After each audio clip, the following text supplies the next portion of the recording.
언니는 할 줄 아는 게 밥하는 거 말고 있어? 미정 씨가 웃으면서 그 말을 했어요. 제사상 뒤치다꺼리를 하고 있던 저한테요. 손톱에 빨간 매니큐어가 번쩍거렸습니다. 그러니까 언니가 어머니 모시는 게 맞지? 나는 바쁘잖아. 15명분 제사 음식을 새벽 4시부터 준비한 사람은 저였어요. 설거지물에 손이 퉁퉁 불어 있었습니다. 그런데 그 말을 듣는 순간 손끝의 감각이 사라졌어요. 옆에 있던 남편이 뭐라고 했는지 아세요? 미정이 말이 틀린 건 아니잖아. 23년이었습니다. 23년 동안 이 집에서 저는 사람이 아니었어요. 이 이야기는 1년 전 시아버지가 돌아가신 날로 거슬러 올라갑니다. 이야기 시작 전 구독과 좋아요 부탁드려요. 따뜻한 마음 댓글로 남겨주시면 행운이 깃드시길 기도드리겠습니다. 시아버지가 돌아가시기 한 달 전 이야기부터 해야 할 것 같아요. 그때 저는 매일 새벽 4시에 눈을 떴습니다. 알람이 울려서가 아니에요. 몸이 그렇게 길들여진 거예요. 23년 동안 하루도 빠짐없이 눈을 뜨면 가장 먼저 하는 일은 시어머니 방문을 여는 거였어요. 어머님, 주무셨어요? 대답이 없으면 숨소리를 확인했습니다. 숨소리가 들리면 그제야 부엌으로 갔어요. 아버님 약죽부터 쑤었습니다. 위암 말기셨거든요. 삼킬 수 있는 게 죽밖에 없었어요. 호박죽, 전복죽, 잣죽, 매일 다른 죽을 쑤었습니다. 아버님이 같은 맛이면 숟가락을 안 드셨거든요. 죽을 쑤는 동안 시어머니 아침을 준비했어요. 된장찌개는 두부를 꼭 네모 반듯하게 썰어야 했습니다. 한 번은 두부가 좀 흐트러졌다고 상을 엎으신 적이 있었거든요. 그 뒤로는 칼로 자를 때 손이 떨렸어요. 애미야 국이 짜. 애미야 나물이 질겨. 애미야 밥이 되다. 어머님의 아침 인사는 늘 그랬습니다. 23년 동안 맛있다는 말을 한 번도 들어본 적이 없었어요. 한 번도요. 아침을 차리고 나면 아버님 병원에 갔습니다. 대학병원까지 버스로 1시간 반이었어요. 아버님 옆에서 링거 바늘이 다 빠질 때까지 앉아 있었습니다. 점심은 병원 지하 편의점에서 삼각김밥 하나로 때웠어요. 아버님 먹을 것 사느라 제 밥값은 늘 아꼈거든요. 그런데 아버님은 달랐어요. 이 집에서 유일하게 저를 사람으로 봐주신 분이었습니다. 순자야. 링거를 맞으시면서 제 손을 잡으셨어요. 뼈만 남은 손이었습니다. 그런데 따뜻했어요. 고생이 많아. 그 한마디에 눈물이 날 뻔했습니다. 23년 동안 이 집에서 들은 가장 따뜻한 말이 병상의 시아버지한테서 나왔어요. 남편한테서도 시어머니한테서도 들어본 적 없는 말이었거든요. 정수 그놈이 너한테 잘하냐? 저는 웃기만 했어요. 네, 아버님. 잘해줘요. 거짓말이었습니다. 아버님도 아셨을 거예요. 그래도 더 묻지 않으셨어요. 대신 제 손을 조금 더 꽉 쥐셨습니다. 병원에서 돌아오면 오후 4시쯤이었어요. 집에 들어서면 시어머니가 거실에 앉아 계셨습니다. 왜 이렇게 늦어? 저녁은 언제 하려고? 아버님이 병원에 계신다는 걸 아시면서도요. 그냥 그게 습관이셨어요. 며느리한테 뭐라도 한마디 해야 직성이 풀리시는 분이었습니다. 저녁을 차리고 설거지를 하고 시어머니 발을 씻겨드리고 빨래를 널고 하루가 그렇게 끝났어요. 그 사이 남편은 뭘 했냐고요? 텔레비전을 봤습니다. 소파에 누워서 리모컨을 돌리면서 여보, 나 좀 도와줘. 뭘? 엄마한테 잘해. 내가 뭘 해? 그게 남편의 대답이었어요. 23년 동안 변한 적이 없었습니다. 처음엔 서운했어요. 그 다음엔 화가 났어요. 그리고 어느 순간부터는 아무것도 안 느껴졌습니다. 사람이 너무 오래 서운하면 그렇게 되더라고요. 감정이 달아요. 수세미처럼. 시누이 미정 씨는 서울에서 살았어요. 명절이랑 제사 때만 내려왔습니다. 올 때마다 백화점 쇼핑백을 한가득 들고 왔어요. 시어머니 것만요. 엄마 이거 캐시미어야. 만져봐. 부드럽지? 시어머니는 그럴 때만 웃으셨어요. 딸이 올 때만. 미정 씨는 저한테도 잘해주는 것 같았습니다. 언니 고생이 많지? 우리 언니 아니면 누가 이 집을 지키겠어. 입으로는 그랬어요. 그런데 한 번도 설거지를 거둔 적이 없었습니다. 한 번도 어머님 방에 들어가 본 적이 없었어요. 입만 예뻤습니다. 그때는 몰랐어요. 그 예쁜 입이 나중에 어떤 일을 저질렀는지. 아버님이 점점 쇠약해지시던 어느 날이었어요. 시누이가 내려왔습니다. 제사도 명절도 아닌 날에 오빠, 나 아버지 서재 좀 정리할게. 남편은 그래라고만 했어요. 저는 이상하다고 생각했습니다. 미정 씨가 이 집에서 뭘 정리한 적이 한 번도 없었거든요. 그날 미정 씨는 서재에서 2시간을 있었어요. 나올 때 손에 서류 봉투를 하나 들고 있었습니다. 저와 눈이 마주쳤어요. 언니, 아버지 옛날 서류 정리하는 거야. 별거 아니야. 웃으면서 말했습니다. 그 웃음이 왜 그렇게 부자연스러웠는지 그때는 몰랐어요. 그리고 한 가지 더. 그날 시장에서 경희를 만났습니다. 경희는 제 고등학교 동창이에요. 졸업하고 30년 넘게 못 봤었거든요. 어머, 순자야? 순자 맞지? 반가웠어요. 오랜만에 제 이름을 불러주는 사람을 만났으니까요. 이 집에서 제 이름은 애미야 아니면 야였거든요. 순자야, 너 얼굴이 왜 그래? 무슨 일 있어? 경희가 제 얼굴을 보더니 그러더라고요. 저는 거울을 잘 안 봤어요. 볼 시간이 없었거든요. 아니야, 괜찮아. 좀 피곤해서. 또 괜찮다고 했습니다. 입버릇이었어요. 야, 전화번호 줘. 밥 한번 먹자. 경희가 제 손을 꽉 잡았어요. 따뜻했습니다. 아버님 다음으로 따뜻한 손이었어요. 전화번호를 교환했습니다. 그때는 이 번호가 제 인생을 바꿀 줄 몰랐어요. 집에 돌아오니 밤 10시였습니다. 남편은 소파에서 자고 있었어요. 시어머니 방에서 기침 소리가 났습니다. 부엌 싱크대에는 아침부터 쌓인 컵이 그대로 있었어요. 아무도 치우지 않았습니다.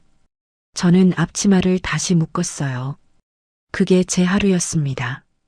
23년 동안 매일 딸 하은이한테서 카톡이 와 있었어요. 엄마 괜찮아? 아버지 시아버지 많이 아프셔? 저는 답장을 했습니다. 응, 괜찮아. 걱정 마. 괜찮지 않았어요.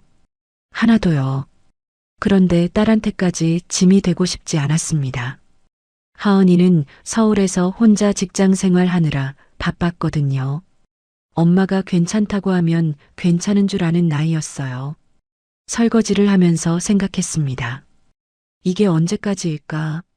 아버님이 돌아가시면 끝날까? 아니에요. 아버님이 돌아가셔도 시어머니가 계셨어요. 시어머니가 돌아가셔도 이 집의 살림은 제 몫이었습니다. 끝이 없었어요. 그게 제일 무서웠습니다. 수세미로 냄비를 박박 문지르면서 혼잣말을 했어요. 나는 뭐지? 아무도 대답하지 않았습니다. 그 질문의 답을 찾기까지 한 달이 더 걸렸어요. 아버님이 돌아가신 건 그로부터 한 달 뒤였어요. 새벽 3시에 병원에서 전화가 왔습니다. 보호자분, 빨리 오셔야 합니다. 저는 이미 옷을 입고 있었어요. 며칠 전부터 잠을 제대로 못 잤거든요. 아버님 상태가 좋지 않다는 걸 알고 있었습니다. 택시를 타고 병원에 도착했을 때 아버님은 이미 눈을 감고 계셨어요. 심전도 모니터의 선이 일직선이었습니다. 저는 아버님 손을 잡았어요. 아직 따뜻했습니다. 그런데 이번엔 제 손을 잡아주시지 않았어요. 아버님, 그 한마디밖에 못했습니다. 목이 메어서요. 남편은 1시간 뒤에 왔어요. 시어머니는 2시간 뒤에 오셨습니다. 미정 씨는 서울에서 KTX를 타고 4시간 뒤에 도착했어요. 장례는 3일장이었습니다. 저는 3일 동안 잠을 못 잤어요. 음식을 준비했습니다. 조문객 접대를 했습니다. 국을 끓이고 전을 부치고 밥을 짓고 빈소 뒤쪽 조리실에서 3일 내내 서 있었어요. 다리가 부었습니다. 발등이 구두 안에서 터질 것 같았어요. 미정 씨는 상주석에 앉아 있었습니다. 검은 옷을 입고 선글라스를 끼고 가끔 눈물을 닦는 신용을 했어요. 조문객들이 따님이 참 효녀시네 하면 고개를 숙였습니다. 저를 보는 사람은 없었어요. 조리실에서 국자를 들고 있는 며느리는 아무도 신경 쓰지 않았습니다. 장례 셋째 날 밤이었어요. 미정 씨가 조리실로 들어왔습니다. 언니 수고 많아. 근데 국이 좀 싱거운 것 같아. 간 좀 맞춰줄래? 3일 동안 국자 한 번 안 들었으면서요. 저는 내라고만 했습니다. 23년 동안 길들여진 대답이었어요. 미정 씨가 나가면서 남편한테 하는 말이 들렸어요. 오빠 49제 끝나면 유언장 열어봐야지. 아버지가 공증까지 해놓으셨대. 남편이 뭐라고 했는지는 안 들렸어요. 그때는 유언장이 뭐 그리 대단한 건지 몰랐습니다. 저한테는 상관없는 일이라고 생각했거든요. 49제가 끝난 날이었어요. 시어머니, 남편 미정 씨, 그리고 저 거실에 모여 앉았습니다. 변호사가 한 명 왔어요. 시아버지 생전에 거래하던 법무법인 사람이었습니다. 고인의 공증 유언장을 개봉하겠습니다. 변호사가 봉투를 열었어요. 방안이 조용해졌습니다. 변호사가 읽기 시작했어요. 첫째, 서초동 상가 건물 한 채는 아들 박정수에게 상속한다. 남편이 고개를 끄덕였습니다. 둘째, 강남구 오피스텔 한 채는 아들 박정수에게 상속한다. 시어머니가 당연하지라고 작게 말씀하셨어요.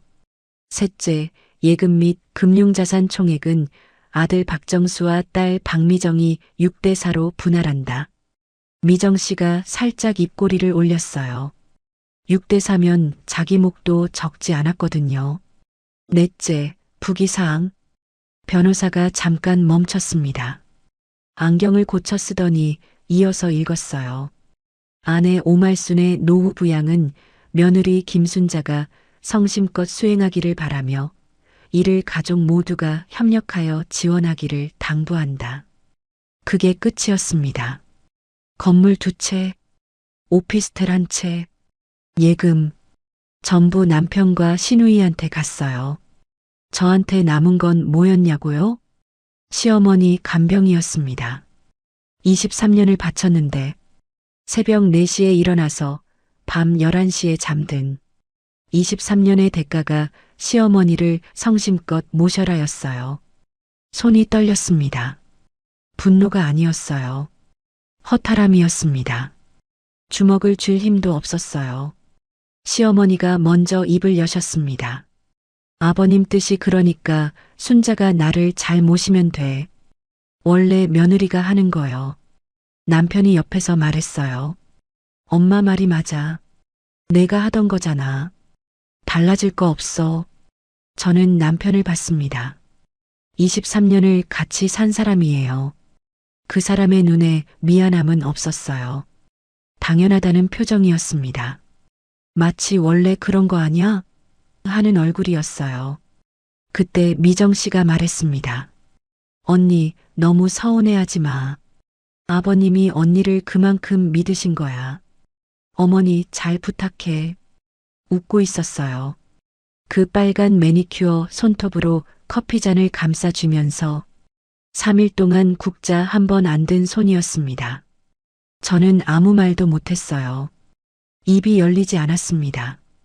23년 동안 내만 했던 입이 그 순간에도 다른 말을 할 줄 몰랐거든요. 변호사가 서류를 정리하고 돌아갔습니다. 시어머니는 방으로 들어가셨어요. 남편은 소파에 앉아 텔레비전을 켰습니다. 미정 씨는 전화를 하며 현관으로 나갔어요. 저만 거실에 남았습니다. 유언장 사본이 테이블 위에 놓여 있었어요. 제 이름이 적힌 곳을 다시 읽었습니다. 며느리 김순자가 성심껏 수행하기를 바라며. 성심껏? 그 세 글자가 눈에 박혔어요. 23년을 성심껏 했습니다. 새벽마다 죽을 쓰고 된장찌개 두부를 네모 반듯하게 썰고 발을 씻겨드리고 아버님이 아프실 때 매일 병원에 가고 명절마다 15명분 음식을 만들고 그게 성심껏이 아니면 뭐가 성심껏인 건지 모르겠었어요. 그런데 더 성심껏 하라는 거였습니다. 대가 없이 끝없이 눈물은 안 났어요. 그게 더 무서웠습니다. 울어야 하는 순간에 눈물이 안 나오는 거 아세요? 그건 슬픈 게 아니에요. 고장 난 거예요. 사람이 고장 나면 그렇게 되더라고요. 그날 밤 잠이 오지 않았습니다. 옆에서 남편이 코를 골았어요. 건물 2채를 받은 사람의 콧골이 소리였습니다. 천장을 보면서 생각했어요. 나는 이 집에서 뭐였을까? 가족이었을까? 아니면 그냥 밥하고 빨래하고 간병하는 사람이었을까? 답은 이미 알고 있었어요. 유언장이 알려줬거든요. 23년의 갑서치를 시아버지가, 남편이, 시누이가, 시어머니가, 이 집사람 모두가 매겨준 거였습니다. 간병? 그게 제 값이었어요. 그런데 하나 이상한 게 있었어요.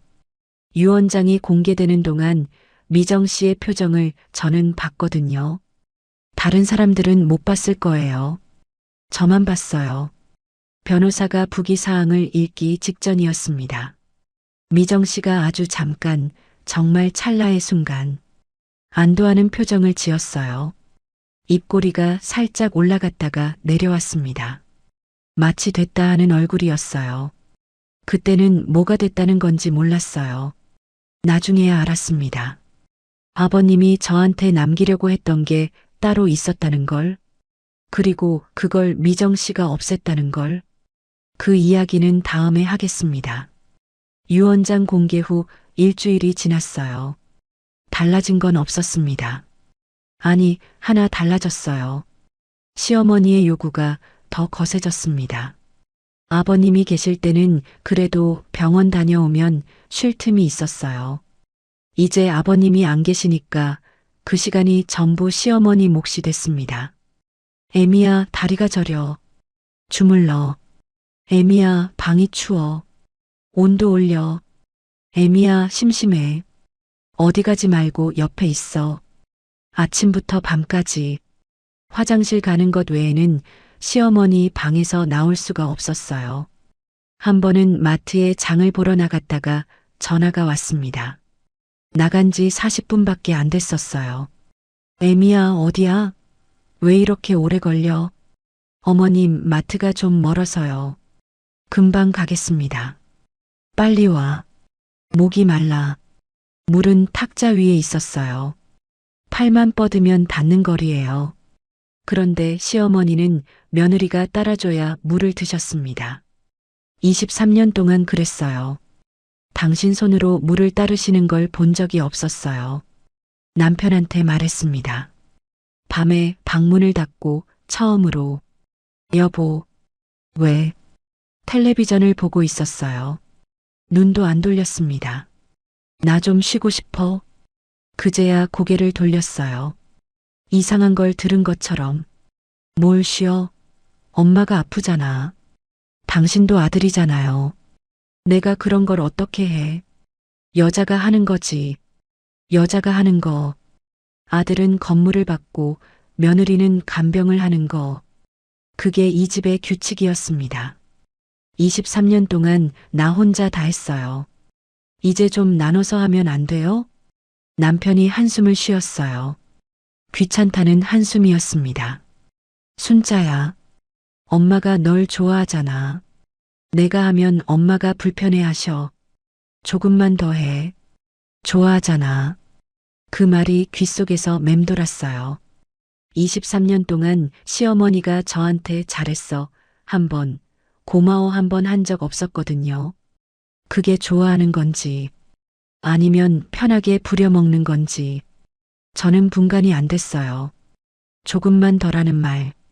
남편은 23년 동안 그 말을 몇 번이나 했는지 모릅니다. 결혼 첫 해에도 그랬어요. 하은이를 낳고도 그랬어요.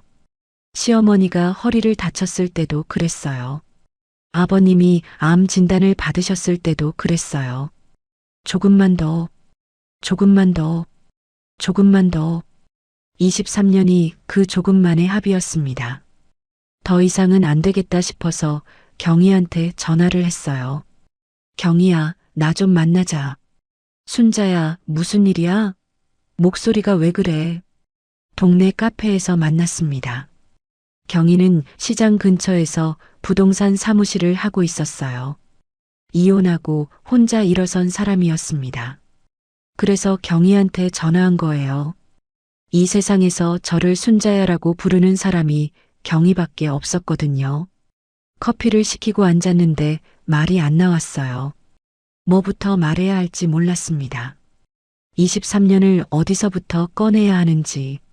천천히 말해. 나 안 바빠. 경희가 제 손을 잡았어요. 그러니까 갑자기 눈물이 나왔습니다. 참으려고 했는데 안 됐어요. 한번 터지니까 멈출 수가 없었습니다. 나 23년 동안 밥하고 빨래하고 시어머니 모시고 그것밖에 안 했어. 경희가 가만히 들었어요. 그런데 시아버지가 돌아가셨는데 유언장에 나는 간병만 하래. 건물은 다 남편이랑 시누이 줬어. 뭐? 경희 눈이 커졌습니다. 23년 동안 그 집에서 살았는데 재산이 하나도 없어? 없어. 그 시아버지가? 순자야, 아버님이 너한테 고맙다고 늘 말씀하셨다며. 이상하다. 공증 유언장에 그렇게 적혀 있었어. 경희가 커피잔을 내려놓고 저를 똑바로 봤어요. 순자야, 혹시 다른 유언장이 있을 수도 있어. 무슨 소리야? 공증 유언장 말고 자필 유언장이라는 게 있어. 자기 손으로 직접 쓴 거. 그것도 법적으로 효력이 있거든. 아버님이 너한테 뭔가 남기려고 따로 쓰셨을 수도 있어. 저는 가만히 있었습니다. 경의 말을 듣는데 머릿속에 하나가 떠올랐거든요. 미정 씨, 아버님 돌아가시기 보름 전에 서재에서 2시간을 보냈던 미정 씨, 서류 봉투를 들고 나왔던 미정 씨, 별거 아니야라고 웃으면서 말했던 미정 씨. 경희야. 응. 아버님 서재에 가봐야 할 것 같아. 그 다음 날이었어요. 미정 씨는 서울로 올라간 뒤였습니다. 시어머니는 낮잠을 주무시고 계셨어요. 남편은 외출 중이었습니다. 저는 아버님 서재 문을 열었어요. 장례 이후 아무도 들어가지 않은 방이었습니다. 먼지 냄새가 났어요. 아버님이 앉으시던 가죽 의자가 그대로 있었습니다. 책상 위에 돋보기와 만년필이 놓여 있었어요. 아버님이 마지막으로 만지셨을 물건들이었습니다. 서랍을 열었어요. 첫 번째 서랍, 영수증, 병원 서류, 약 봉투. 두 번째 서랍, 오래된 사진첩, 편지 묶음. 세 번째 서랍, 세 번째 서랍을 당겼는데 뭔가 걸렸어요. 서랍이 끝까지 안 나왔습니다. 힘을 줘서 당기니까 서랍 뒤쪽에 칸이 하나 더 있었어요. 이중 서랍이었습니다. 거기에 봉투가 2개 있었어요. 하나는 흰 봉투, 하나는 누런 봉투. 흰 봉투를 먼저 열었습니다. 편지였어요. 아버님 글씨였습니다. 삐뚤삐뚤한 볼펜 글씨. 손이 떨리셨던 거예요. 순자야, 이 편지를 내가 읽고 있다면 나는 이미 없는 거겠지. 23년 동안 고마웠다. 이 집이 굴러간 건 전부 내 덕이야. 정수는 몰라. 그놈은 원래 눈이 없어. 말순이도 몰라. 그 사람은 원래 그래. 미안하다. 내가 고생하는 걸 알면서도 내가 해줄 수 있는 게 없었어. 내 몫을 따로 남겨놨다. 옆에 있는 봉투를 봐라. 이건 공증은 못했지만 내 손으로 쓴 거야. 효력이 있을 거다. 변호사한테 가져가거라. 순자야. 이 집에서 내가 사람 대접을 못 받은 거 안다. 미안하다. 다음 생에는 좋은 집에서 태어나거라. 손이 떨렸습니다. 편지를 잡고 있는 손이 멈추지 않았어요. 눈물이 떨어져서 편지 위에 얼룩이 졌습니다. 아버님, 23년 동안 이 집에서 저를 본 사람은 아버님뿐이었어요. 그분만 알고 계셨습니다. 제가 얼마나 힘들었는지, 제가 얼마나 외로웠는지. 누런 봉투를 열었어요. 자필 유언장 초안이었습니다. 유언장. 본인 박용식은 다음과 같이 유언한다. 서초구동 상가 건물 중 한 채를 며느리 김순자에게 유증한다. 이는 23년간의 헌신에 대한 보답이다. 20xx년 x월 x일. 박용식 서명. 그런데 이건 초안이었어요. 원고지에 연필로 쓴 거였습니다. 정식 유언장은 펜으로 다시 쓰셨을 거예요. 그 정식 원본은 이 서랍에 없었어요. 누가 가져간 거예요? 그 순간 미정 씨의 얼굴이 떠올랐습니다. 서재에서 2시간. 서류 봉투. 별거 아니야. 유언장 공개 때의 안도하는 표정. 전부 연결됐어요. 미정 씨가 가져간 거였습니다. 아버님이 저한테 남기려고 한 유언장을 미정 씨가 없앤 거였어요. 손에서 힘이 빠졌습니다. 편지와 초안을 무릎 위에 올려놓고 한참을 앉아 있었어요. 분노가 아니었어요. 아직은요. 슬펐습니다. 아버님이 그 떨리는 손으로 편지를 쓰시고 유언장을 쓰시고 저한테 남기려고 하셨는데 그게 서랍 속에 묻혀 있었다는 게, 그리고 그걸 자기 친딸이 없앴다는 게, 아버님이 아셨다면 얼마나 마음이 아프셨을까요? 아버님, 죄송해요. 왜 제가 죄송하다고 했는지 모르겠어요. 그냥 그 말밖에 안 나왔습니다. 서재에서 나와서 방으로 갔어요. 편지와 초안을 옷장 깊숙이 넣어뒀습니다. 아직은 아무한테도 말할 수 없었어요. 이걸 어떻게 해야 하는지 몰랐거든요. 싸워야 하는 건지, 그냥 넘어가야 하는 건지. 23년 동안 싸워본 적이 없는 사람이었습니다. 내밖에 할 줄 모르는 사람이었어요. 그날 밤에 경희한테 전화를 했어요. 경희야, 찾았어. 편지랑 유언장 초안. 뭐? 진짜? 근데 원본이 없어. 초안만 있어. 누가 가져간 거야? 신우이. 전화기 너머로 경희가 한숨을 쉬는 소리가 들렸어요. 순자야. 변호사 만나봐야 해. 내가 아는 사람 있어. 상속 전문이야. 변호사? 그래. 내가 혼자 어떻게 해? 전문가한테 물어봐야지. 변호사. 저는 살면서 변호사를 만나본 적이 없었어요. 무섭기도 했고 그런 걸 할 자격이 있나 싶기도 했습니다. 나 같은 사람이 변호사를 만나? 야, 김순자. 경희 목소리가 달라졌어요. 너 같은 사람이 뭔데? 23년 동안 그 집 지킨 사람이 너잖아. 그게 얼마나 대단한 건지 너만 몰라. 울었습니다. 또 울었어요. 경희 앞에서만 울 수 있었습니다. 이 세상에서 저한테 너는 대단해라고 말해주는 사람이 경희밖에 없었거든요. 알겠어. 만나볼게. 전화를 끊고 창밖을 봤어요. 어두웠습니다. 아무것도 안 보였어요. 그런데 이상하게 가슴속에 뭔가 생기는 느낌이었어요. 분노도 아니고 슬픔도 아니고 처음 느끼는 감정이었습니다. 나중에 알았어요. 그게 의지라는 거였다는 걸. 54년을 살면서 처음 생긴 의지였습니다. 경희가 변호사를 소개해 준 건 그로부터 사흘 뒤였어요. 최윤서 변호사, 상속 전문이야. 내가 이혼할 때 도움받았던 법무법인 후배거든. 강남의 법무법인 사무실이었습니다. 저는 그런 곳에 한 번도 가본 적이 없었어요. 유리문을 밀고 들어가는데 다리가 떨렸습니다. 로비에 앉아 있는데 앞치마를 안 풀고 온 걸 그제야 알았어요.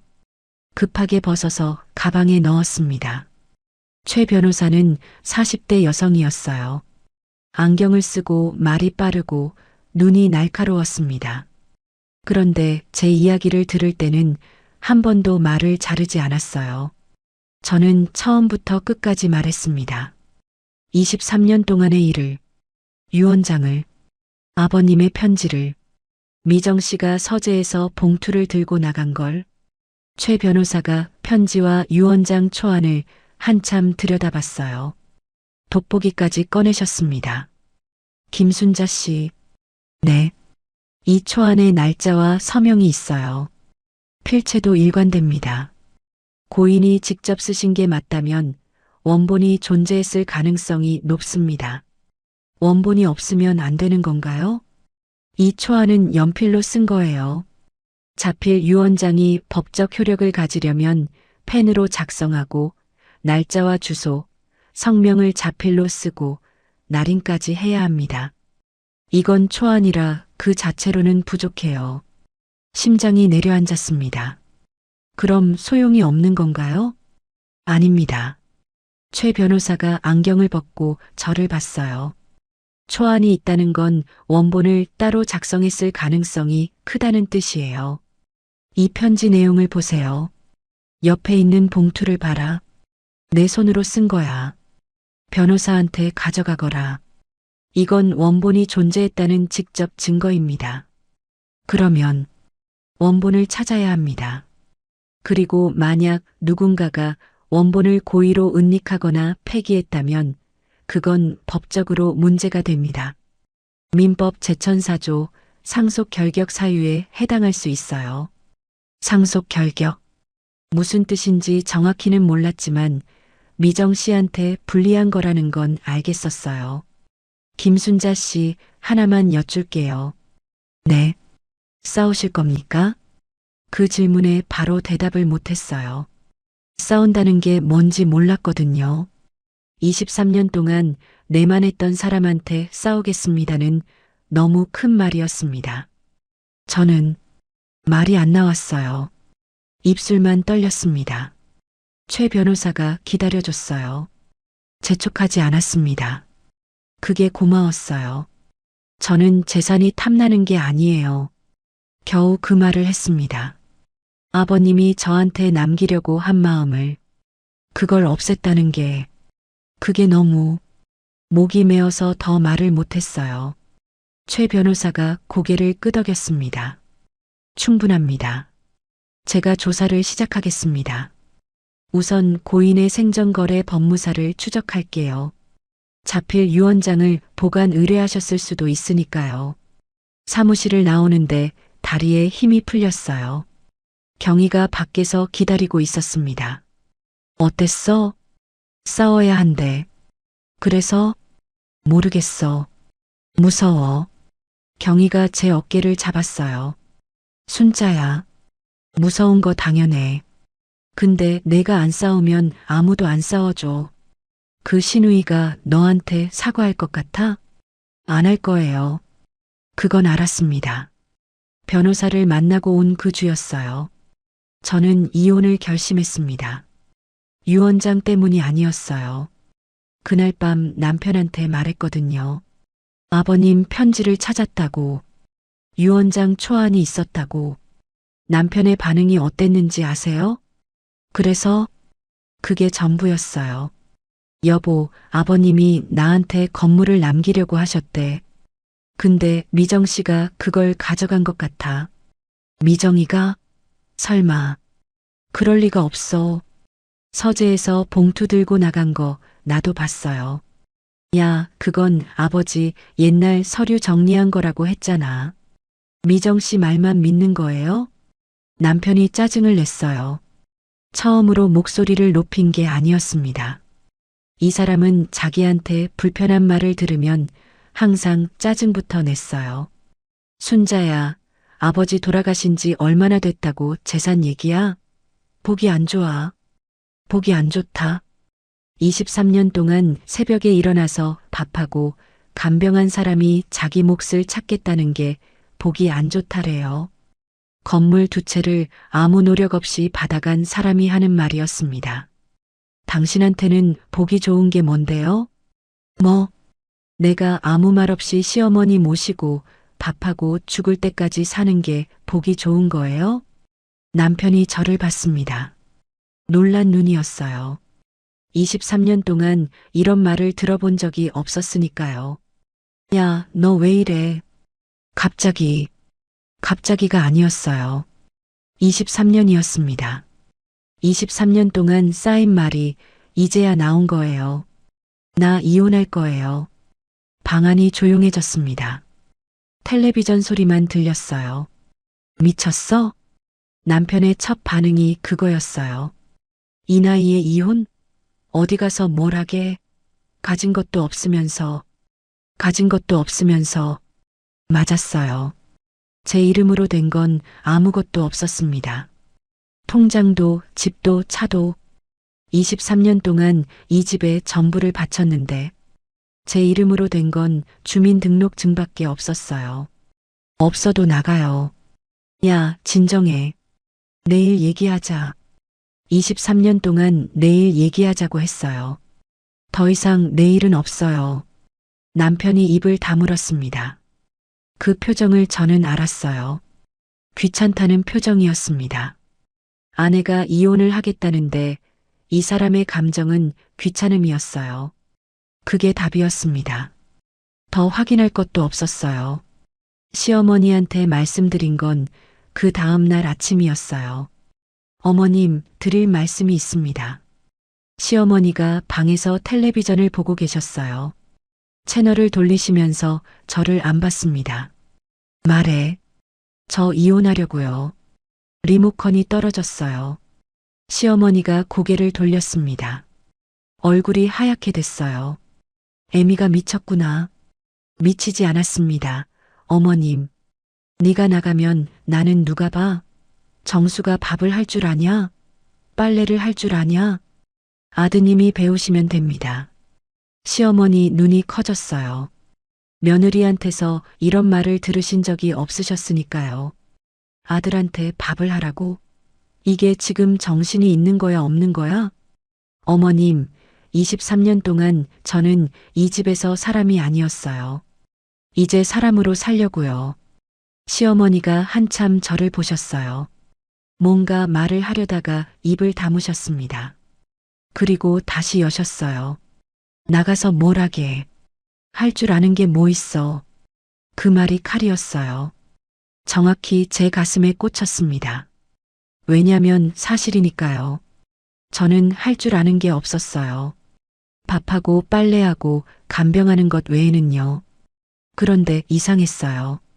그 칼에 맞았는데 쓰러지지 않았습니다. 경희의 말이 떠올랐거든요. 23년 동안 그 집 지킨 사람이 너잖아. 그게 얼마나 대단한 건지 너만 몰라. 할 줄 아는 게 밥하는 거면 밥해서 먹고 살겠습니다. 제 입에서 그 말이 나왔어요. 저도 놀랐습니다. 시어머니도 놀라셨어요. 방을 나왔습니다. 심장이 터질 것 같았어요. 손이 떨리고 다리가 풀렸습니다. 현관까지 걸어가는데 복도가 100m처럼 길었어요. 짐을 쌌습니다. 캐리어 하나, 안에 든 것, 옷 몇 벌, 세면도구, 아버님 편지와 유언장 초안, 하은이 어렸을 때 사진 한 장. 그게 전부였어요. 23년 동안 이 집에서 산 흔적이 캐리어 하나였습니다. 현관에서 신발을 신는데 남편이 뒤에서 말했어요. 진짜 가는 거야? 네. 후회할 거야. 밖에 나가봐야 알아. 세상이 얼마나 힘든지. 저는 돌아보지 않았어요. 돌아보면 멈출 것 같았거든요. 이 안이 더 힘들었어요. 문을 닫았습니다. 경희가 마련해준 원룸이었어요. 보증금 500만 원에 월세 35만 원. 경희가 보증금을 빌려줬습니다. 나중에 갚아라고 했어요. 원룸은 8평이었어요. 23년 살던 그 집 시어머니 방보다 작았습니다. 캐리어를 풀었어요. 옷을 작은 옷장에 넣고 세면도구를 욕실에 놓고 아버님 편지는 베갯닛 안에 넣었습니다. 그리고 바닥에 앉았어요. 아무것도 없는 방이었습니다. 텔레비전도 없고 밥솥도 없고 냉장고만 빈 채로 서 있었어요. 조용했습니다. 시어머니 호출 소리가 없었어요. 남편의 콧소리가 없었어요. 에미야가 없었어요. 처음이었어요. 이렇게 조용한 게. 숨을 깊이 쉬었습니다. 오랜만에 가슴 끝까지 숨이 들어갔어요. 그러니까 울었습니다. 소리 없이 한참을. 슬퍼서가 아니었어요. 23년 만에 처음으로 혼자라서 무섭고 후련하고 막막하고 그 감정들이 한꺼번에 와서 정리가 안 됐어요. 이틀 뒤에 식당 일을 구했습니다. 경희가 소개해 준 거예요. 시장 근처 백반집이었어요. 일은 설거지와 홀 서빙이었습니다. 사장님은 60대 여자분이었어요. 송 사장님이라고 키가 작고 목소리가 큰 분이었습니다. 아줌마, 설거지 할 줄 알아? 네, 할 줄 알아요. 23년 동안 한 거니까요. 세상에서 제일 잘하는 거였어요. 첫날은 점심시간에 손님이 50명 넘게 왔습니다. 그릇이 산처럼 쌓였어요. 뜨거운 물에 손을 담그고 4시간을 설거지했습니다. 시댁 설거지랑 다를 게 없었어요. 하나 다른 게 있었습니다. 여기선 돈을 줬어요. 첫 월급날이었어요. 송 사장님이 봉투를 건넸습니다. 아줌마, 수고했어. 여기. 봉투 안에 28만 원이 들어 있었어요. 시급으로 따지면 많지 않은 돈이었습니다. 그런데 저는 화장실에 가서 울었어요. 54년을 살면서 제 이름으로 번 첫 번째 돈이었거든요. 결혼 전에는 부모님이 주시는 용돈으로 살았어요. 결혼 후에는 남편이 주는 생활비로 살았습니다. 제 돈이라는 게 없었어요. 한 번도요. 28만 원. 그 돈으로 편의점에서 컵라면을 사 먹었습니다. 원룸 바닥에 앉아서 혼자서. 맛있었어요. 시어머니 입맛에 맞추지 않아도 되는 밥이었거든요. 짜면 짠 대로, 매우면 매운 대로. 제가 먹고 싶은 걸 먹는 거였어요. 하은이한테 전화를 했습니다. 엄마, 괜찮아? 아빠한테 들었어. 하은이 목소리가 떨렸어요. 엄마가 집을 나왔다고. 이혼한다고. 응. 엄마 나왔어. 왜 나한테 먼저 안 말했어? 미안했어요. 그런데 말할 수가 없었습니다. 하은이한테 말하면 엄마 조금만 참아라고 할까봐. 그 말을 들으면 진짜 참을 것 같아서. 엄마 어디 있어? 내가 갈게. 안 와도 돼. 엄마 괜찮아. 또 괜찮다고 하지 마. 하은이가 울먹였어요. 엄마가 맨날 괜찮다고만 해서 진짜 괜찮은 줄 알았잖아. 미안해, 엄마. 미안하긴. 엄마가 괜찮다고 한 거지. 내가 뭘 잘못했어. 아빠가 엄마한테 너무했어. 나도 알아. 할머니도. 알면서 왜 아무 말도 안 했어. 하은이가 대답을 못했어요. 저도 더 묻지 않았습니다. 하은이를 탓할 수 없었어요. 엄마가 맨날 괜찮다고 했으니까 괜찮은 줄 안 거예요. 제 잘못이었습니다. 하은아. 응. 엄마가 식당에서 일하고 있어. 설거지. 엄마가? 응. 첫 월급 받았어. 28만 원. 전화기 너머로 하은이가 훌쩍거리는 소리가 들렸어요. 엄마. 울지 마. 엄마 안 슬퍼. 오히려 좋아. 거짓말이 아니었어요. 무섭고 불안했지만 좋았습니다. 처음으로 제 힘으로 서 있다는 느낌이었거든요. 엄마, 주말에 갈게. 꼭 갈게. 그래. 맛있는 거 사가지고 와. 전화를 끊고 원룸 창밖을 봤어요. 작은 창이었습니다. 시댁 거실 창의 반도 안 되는 크기였어요. 그런데 이상하게 밖이 더 넓어 보였어요. 23년 동안은 큰 창으로 봐도 세상이 좁았거든요. 시어머니 방, 부엌, 병원. 그게 제 세상의 전부였으니까요. 지금은 8평짜리 원룸의 작은 창인데 밖에 뭐가 있을지 궁금했어요. 처음으로요. 그날 밤 편의점에서 산 작은 수첩에 글씨를 썼습니다. 할일 변호사 다시 만나기, 월세 내기, 밥 잘 먹기. 제 손으로 쓴 제 계획이었어요. 시어머니 약 시간도, 남편 양말 정리도, 제사 준비도 아닌 제 일이었습니다. 수첩을 덮으면서 생각했어요. 54년 동안 저는 누군가의 딸이고, 누군가의 아내이고, 누군가의 며느리이고, 누군가의 엄마였어요. 김순자인 적은 한 번도 없었습니다. 이제 시작이었어요. 늦었지만 처음으로. 변호사를 다시 만난 건 집을 나온 지 열흘 뒤였어요. 그 사이 저는 백반집에서 매일 일했습니다. 아침 9시부터 오후 3시까지 설거지, 홀서빙, 반찬통 정리. 손이 트고 허리가 아팠지만 시댁에서 하던 것과 크게 다르지 않았어요. 하나 다른 게 있다면 여기선 끝나는 시간이 있었습니다. 3시에 앞치마를 벗으면 그 뒤는 제 시간이었어요. 23년 동안 한 번도 없었던 제 시간이요. 그 시간에 뭘 해야 하는지 몰라서 처음엔 원룸에 가만히 앉아 있었습니다. 시어머니가 부를 것 같아서 자꾸 핸드폰을 봤어요. 전화가 안 와도요. 몸이 아직 그 집에 있었습니다. 최 변호사한테서 연락이 온 건 그때였어요. 김순자 씨, 한 가지 확인된 게 있습니다. 만나서 말씀드리고 싶은데 시간 되시겠어요? 법무법인 사무실로 다시 갔습니다. 이번엔 앞치마를 안 하고 갔어요. 경희가 빌려준 베이지색 재킷을 입었습니다. 거울을 보는데 낯선 사람이 서 있었어요. 재킷을 입은 김순자. 처음 보는 모습이었습니다. 최 변호사가 서류를 꺼냈어요. 고인의 생전거래 법무사를 찾았습니다. 서초동에 있는 한길법무사사무소예요. 거기서 뭘 알아내신 건가요? 법무사 이 선생님이 증언해 주셨어요.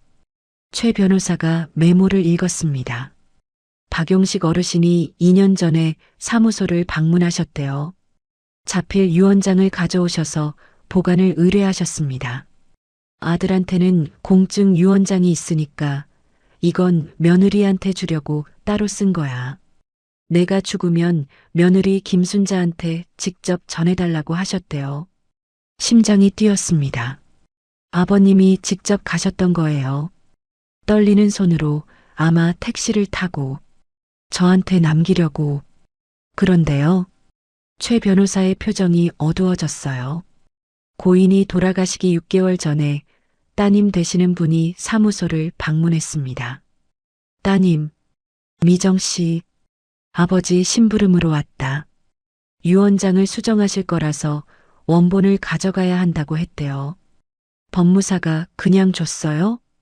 따님이 고인의 인감증명서와 위임장을 가져왔대요. 법무사 입장에서는 거절할 사유가 없었던 거죠. 인감증명서와 위임장. 아버님이 병원에 계실 때 미정 씨가 준비한 거였을 거예요. 병상에서 아버님한테 아버지, 서류 좀 정리해야 해.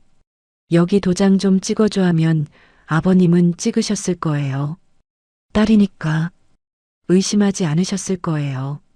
손이 떨렸습니다. 분노였어요. 처음으로 또렷한 분노였습니다. 그러면 원본은 지금 미정 씨한테 있는 건가요? 있거나 폐기했거나 둘 중 하나입니다. 폐기했으면 법무사의 접수대장에 유언장 보관 기록이 남아 있습니다. 유언장의 존재 자체는 증명할 수 있어요. 거기다 김순자 씨가 가지고 계신 초안과 편지, 그리고 법무사의 증언을 합치면 원본이 존재했다는 정황은 충분합니다. 그러면 싸울 수 있는 건가요? 싸울 수 있습니다. 다만 원본이 있으면 더 확실하고 없으면 정황 증거로 가야 해서 시간이 걸립니다. 최 변호사가 안경을 벗고 저를 봤어요. 김순자 씨, 한 가지 더 있습니다. 네.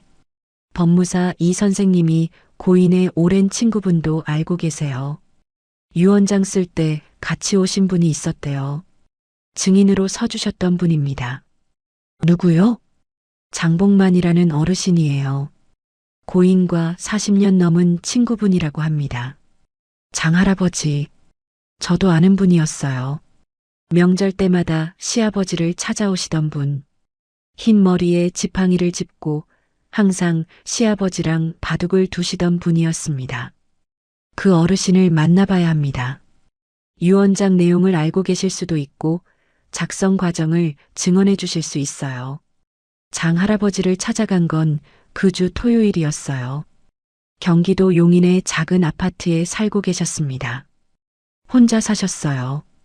초인종을 눌렀더니 한참 만에 문이 열렸습니다. 누구시오? 아버님, 저 박정수 집사람이에요. 순자요. 장 할아버지가 눈을 크게 뜨셨어요. 아이고, 순자 아가씨. 이게 얼마만이야? 거실로 들어갔습니다. 좁은 거실에 바둑판이 놓여 있었어요. 아버님이랑 두시던 그 바둑판인 것 같았습니다. 혼자서 두고 계셨나 봐요. 차를 내오셨어요. 손이 떨려서 찻잔이 달그락거렸습니다. 제가 받아서 따랐어요. 할아버지, 아버님 유언장 때문에 왔어요. 장 할아버지 표정이 변했습니다. 찻잔을 내려놓으셨어요. 용식이 유언장. 네. 그래. 알고 있어. 할아버지가 한숨을 쉬셨어요. 깊은 한숨이었습니다. 용식이가 2년 전에 나한테 왔어. 유언장을 쓴다고. 며느리한테 건물 하나 남기려고 한다. 23년 동안 고생했으니까. 그러더라고. 아버님이 직접 그렇게 말씀하셨어요? 내 앞에서 직접 말했지. 법무사 사무실에도 나를 데려갔어. 복만아, 내가 증인 서줘라. 나중에 우리 순자한테 문제 생기면 내가 말해줘야 한다. 그래서 내가 증인 서명을 했어. 가슴이 뜨거워졌습니다. 아버님이 그렇게까지 하셨어요. 증인까지 세우셨어요. 저한테 문제가 생길 걸 걱정하셨던 거예요. 아버님은 알고 계셨던 거예요. 이 집 사람들이 저한테 뭘 할지. 할아버지, 그 유언장 원본을 미정 씨가 가져갔어요. 장 할아버지 얼굴이 굳었습니다. 미정이가? 네. 법무사 사무소에서 아버지 심부름이라고 하고 가져갔대요. 할아버지가 한참 말이 없으셨어요. 바둑판을 내려다보셨습니다. 아버님이랑 두시던 그 바둑판을. 용식이가 그걸 알면 얼마나 속상할까.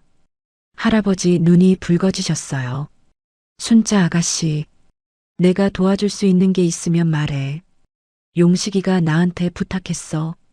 순자한테 문제 생기면 도와달라고. 그 약속 아직 안 잊었어. 아버님, 돌아가시고도 저를 지켜주고 계셨어요.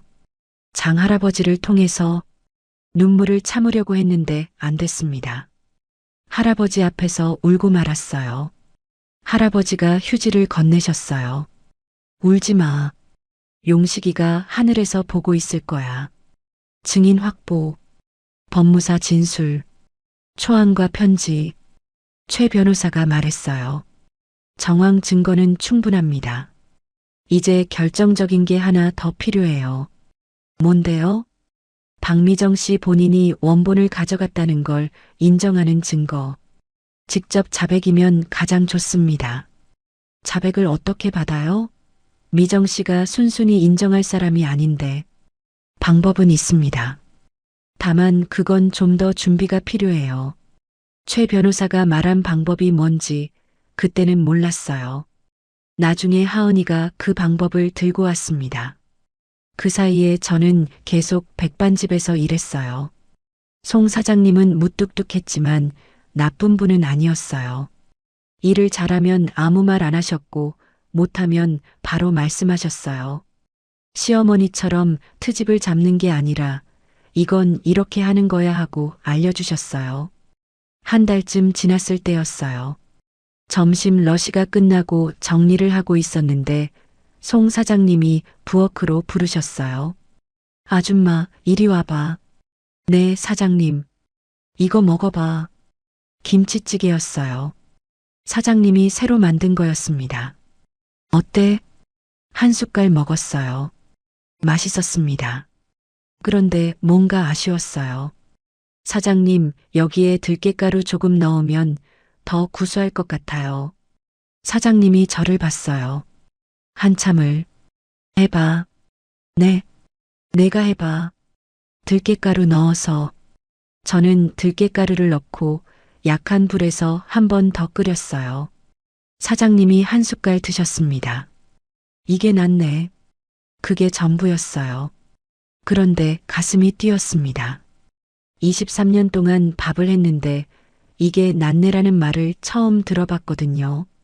시어머니는 맛있어도 맛있다 안 하셨어요. 남편은 뭘 먹는지도 몰랐어요. 이게 낫네. 그 한마디가 그날 하루 종일 귓가에 맴돌았어요. 그 뒤로 송 사장님이 가끔 저한테 맛을 물었습니다. 이거 어때? 저건 어때? 저도 조심스럽게 의견을 내기 시작했어요. 사장님, 된장찌개에 애호박을 좀 더 넣으면 단맛이 나서 어르신들이 좋아하실 것 같아요. 해봐. 그래서 했어요. 그날 어르신 손님 한 분이 여기 된장찌개 맛있네 하고 가셨어요. 송 사장님이 저를 힐끗 봤습니다. 아무 말도 안 하셨어요. 그런데 그 다음 날부터 된장찌개는 제가 끓였습니다. 하은이가 주말마다 찾아왔어요. 처음 원룸에 왔을 때 하은이 표정을 잊을 수가 없어요. 방 안을 둘러보더니 입을 다물지 못했습니다. 엄마가 여기서 사는 거야? 8평? 침대도 없이 바닥에 이불을 깔고 자는 거. 밥솥 대신 편의점 도시락. 냉장고에 물이랑 우유밖에 없는 거. 하은이 눈에 눈물이 고였어요. 내가 몰랐어. 엄마가 이렇게 사는 줄. 괜찮아. 엄마 괜찮아. 또 괜찮다고 하지 마. 하은이가 소리를 질렀어요. 이 아이가 제 앞에서 소리를 지른 건 처음이었습니다. 엄마는 맨날 괜찮다 괜찮다 하잖아. 시댁에서 맞으면서도 괜찮다 그랬잖아. 아빠가 무시해도 괜찮다 그랬잖아. 지금 이 방에서 혼자 라면 먹으면서도 괜찮대. 하은이가 울었어요. 주저앉아서 울었습니다. 저는 하은이를 안았어요. 내 딸이 이렇게 컸구나. 엄마 걱정을 이렇게 하고 있었구나. 모르고 있었어요. 괜찮다가 이 아이한테도 상처였다는 걸. 미안해. 엄마가 미안해. 아니야. 나도 미안해. 진작 왔어야 했는데. 한참을 안고 울었습니다. 원룸 바닥에 둘이 앉아서 하은이가 코를 풀고 나서 말했어요. 엄마, 나 얘기 다 들었어. 할아버지 유언장. 이모가 가져간 거. 누구한테 들었어? 경희 이모한테. 전화했어. 엄마 걱정돼서. 경희가 하은이한테 말해준 거였어요. 저는 하은이한테 짐이 되기 싫어서 말을 안 했었는데 경희가 판단한 거였습니다. 이 아이도 알아야 한다고. 경희가 맞았어요. 엄마, 나도 도울 거야. 하은아, 넌 회사 다니잖아. 엄마가 23년 동안 혼자 한 거, 나까지 모른 척하면 안 되잖아. 하은이 눈이 단단했어요. 어린애 눈이 아니었습니다. 27년 동안 엄마가 괜찮다고 하는 걸 보면서 자란 아이의 눈이었어요. 더는 속지 않겠다는 눈이었습니다. 엄마, 변호사 선생님이 이모 자백이 필요하다고 했다며? 응. 근데 미정 씨가 그런 말을 할 리가. 내가 해볼게. 뭘? 이모한테 전화할게. 나는 이모 편인 척 하면서 녹음은 내가 할게. 하은아, 그건. 엄마. 하은이가 제 손을 잡았어요. 따뜻했습니다. 아버님 손처럼. 경희 손처럼. 이번엔 엄마 혼자 하지 마. 나도 끼워줘. 더 말릴 수 없었습니다. 이 아이가 이렇게 큰 줄 몰랐어요. 고마워. 하은아. 고맙긴. 내가 더 일찍 했어야지. 하은이가 돌아간 뒤 저는 원룸 바닥에 앉아서 수첩을 꺼냈습니다. 할 일 목록에 한 줄을 추가했어요. 할 일 변호사 다시 만나기. 월세 내기. 밥 잘 먹기. 혼자 하기. 혼자 하기를 줄을 그어 지웠어요. 그 옆에 썼습니다. 같이 하기. 처음으로 혼자가 아닌 것 같았습니다. 집을 나온 지 한 달 반이 지났어요. 시댁에서 연락이 오기 시작한 건 그때부터였습니다. 처음엔 남편이었어요. 순자야, 나야. 전화를 받았는데 목소리가 달랐어요. 예전 그 무관심한 목소리가 아니었습니다. 약간, 아주 약간 초조했어요. 엄마 상태가 안 좋아. 무슨 일이에요? 혈압이 올라서 병원에 다녀왔어. 의사가 누가 옆에서 관리해줘야 한다는데 간병인 구하면 되잖아요. 전화기 너머로 한숨이 들렸어요.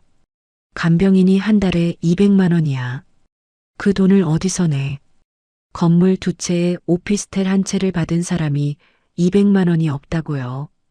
웃기지도 않았어요. 예전 같았으면 내라고 했을 거예요. 제가 갈게요라고 했을 거예요. 당신이 해보세요. 뭐? 23년 동안 내가 했잖아요. 이제 당신이 해봐요. 아들이잖아요. 남편이 한참 말이 없었어요. 그리고 끊었습니다. 알겠어도 아니고 생각해 볼게도 아니고 그냥 끊었어요. 그 사람은 원래 그랬어요. 자기한테 불편한 말을 들으면 대화를 끊는 사람이었습니다. 23년 동안 한 번도 끝까지 대화를 해본 적이 없었어요. 그 다음엔 시어머니였어요. 애미야. 전화를 받자마자 그 목소리가 들렸습니다. 예전이랑 똑같았어요. 일도 안 변했어요. 애미야, 이제 됐으면 들어와. 한 달 넘게 뭐 하는 거야? 어머님, 저는 이혼할 거라고 말씀드렸습니다. 이혼은 무슨 이혼이야? 정수가 뭘 잘못했어? 밥 굶긴 것도 아니고 때린 것도 아니고 밥을 굶기지 않았으니까 잘한 거래요. 때리지 않았으니까 잘한 거래요. 23년 동안 고마워 한마디 안 한 건 잘못이 아닌 거예요. 어머님, 밥 안 굶기고 안 때리면 남편인 거예요? 시어머니가 말을 잇지 못하셨어요. 이런 질문을 들어보신 적이 없으신 거예요. 시어머니 세대에는 그게 당연했으니까. 남편이 밥 안 굶기고 안 때리면 고마운 거였으니까. 애미야, 너밖에 나가서 이상한 거 배웠구나. 이상한 거 아닙니다. 사람 대접 받고 싶은 거예요. 내가 너한테 사람 대접을 안 했어. 목소리가 높아졌어요. 진심으로 억울해 하시는 거였습니다. 시어머니는 정말로 모르시는 거예요. 본인이 뭘 잘못했는지. 저도 더 말하지 않았어요. 알려드려도 모르실 거였거든요. 평생을 그렇게 사신 분이니까. 어머님, 몸 건강하세요. 전화를 끊었습니다. 손이 떨렸어요. 시어머니한테 먼저 전화를 끊은 건 처음이었습니다. 미정 씨한테서 전화가 온 건 그 다음 주였어요. 언니, 그 목소리, 달콤하고 가볍고 아무 일도 아닌 것처럼. 언니, 나야 미정이. 잘 지내? 잘 지내냐고요. 제가 집을 나온 지 한 달 반인데 그동안 전화 한 통 없었으면서 잘 지내요. 언니, 그 있잖아. 어머니가 많이 편찮으셔. 오빠도 혼자서는 못하겠대. 그래서요? 언니가 잠깐만 다시 와주면 안 될까? 이혼이고 뭐고 그건 천천히 하고 일단 어머니부터. 미정 씨, 제가 말을 잘랐어요. 23년 동안 미정 씨 말을 자른 적이 없었습니다. 처음이었어요. 왜 언니? 나 안 돌아가요. 언니 왜 그래? 갑자기가 아니에요. 23년이에요. 왜 다들 갑자기라고 하는 건지 모르겠어요. 미정 씨가 어머님 모시면 되잖아요. 딸이니까. 전화기 너머로 짧은 침묵이 흘렀어요. 미정 씨가 웃었습니다. 언니, 나는 서울에서 일하잖아. 언니는 지금 시간 있으니까. 나도 일해요. 식당에서. 식당? 미정 씨 목소리의 톤이 바뀌었어요. 아주 미세하게. 놀란 게 아니었어요. 깔보는 거였어요. 언니가 식당에서 일해? 네. 설거지하고 밥해요. 아이고, 언니. 한숨을 쉬었어요. 동정하는 척하는 한숨이었습니다. 그러니까 내가 말했잖아. 언니는 할 줄 아는 게. 거기서 멈췄어요. 본인이 무슨 말을 하려고 했는지 알았나 봐요. 할 줄 아는 게 밥하는 거밖에 없잖아. 그 말을 또 하려고 했던 거예요. 미정 씨, 할 줄 아는 게 밥하는 거면 밥해서 먹고 삽니다. 걱정 안 하셔도 돼요. 전화를 끊었습니다. 끊고 나서 심장이 쿵쿵 뛰었어요. 시원했어요. 그런데 동시에 무서웠습니다. 내가 이래도 되나? 이 사람들한테 이렇게 해도 되나? 23년의 습관이 자꾸 고개를 들었어요. 내라고 해야 하는데, 제가 갈게요라고 해야 하는데, 돌아가야 하는데, 그 생각이 밀려올 때마다 아버님 편지를 꺼내 읽었습니다. 순자야, 이 집에서 내가 사람 대접을 못 받은 거 안다. 미안하다. 그러면 다시 괜찮아졌어요. 아버님이 아신다고 하셨으니까, 제가 사람이라는 걸 아셨으니까, 소문이 돌기 시작한 건 그 즈음이었어요. 백반집에서 일하고 있었는데 손님 중에 시댁 동네 분이 왔어요. 저를 알아보셨습니다. 어머, 정수 집사람 아니야? 여기서 뭐해? 일하고 있어요. 아이고, 며느리가 시어머니 놔두고 나가서 식당에서 일한다고? 그 말투가 이상했어요. 놀라는 게 아니라 확인하는 거였어요. 누군가한테 미리 들은 것처럼. 며칠 뒤에 경희한테서 전화가 왔어요. 순자야, 너 시누이가 소문 내고 다녀. 무슨 소문? 언니가 재산 노리고 이혼했다. 시어머니 버리고 나갔다. 요즘 변호사 만나고 다닌다더라. 이런 거 가슴이 철렁했어요. 재산 노리고 내가 미정이가 동네 아줌마들한테 전화하고 다닌대.